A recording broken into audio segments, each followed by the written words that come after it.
अमृत वाटिकार लगे दिल्ली रे अनुरोध कर पिंकी बाबा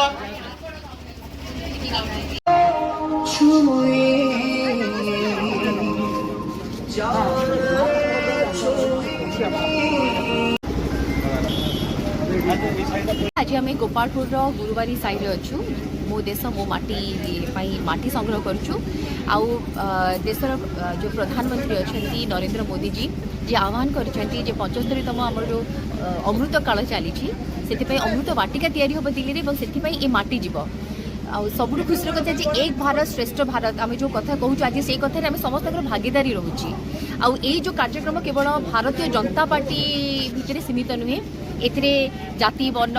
वर्ग सबू निर्विशेष समस्त भागीदारी अच्छी आप देखिए विभिन्न वर्गर लोक आम सहित सामिल होती तेणु खुशीर कथा आई फिल वेरी प्राउड के मत आज ये माटी उठेबार गोटे सौभाग्य प्राप्त होती मोदी जी को बहुत बहुत धन्यवाद एवं ये माटी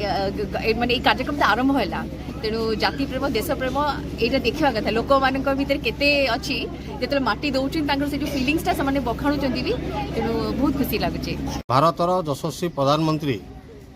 नरेंद्र मोदी आह्वान क्रमे सारा भारत वर्ष रे ये जो अमृत कलश यात्रा करा जाउची प्रत्येक घर घर माटी कलेक्शन करी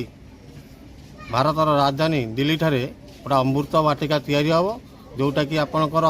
मोदी आबा प्रधानमंत्री आह्वान क्रमे सारा भारत वर्ष रे दलगत निर्विशेष रे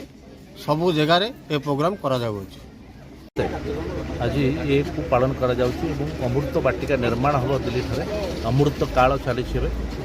भारत वर्षर स्वाधीनतार 75 वर्ष पूर्ति अवसर जो अमृत काल हो अमृत वाटिका दिल्ली में तैयारी हम तापाई मो माटी एवं मो देश ये जो महानता जागृत करने प्रत्येक घर प्रत्येक वृंदावती पाखर टिके टिके माटी जीव जो अमृत वाटिका लगे से प्रदेश आज कटक सदर निर्वाचन मंडली एवं गोपालपुर वार्ड नंबर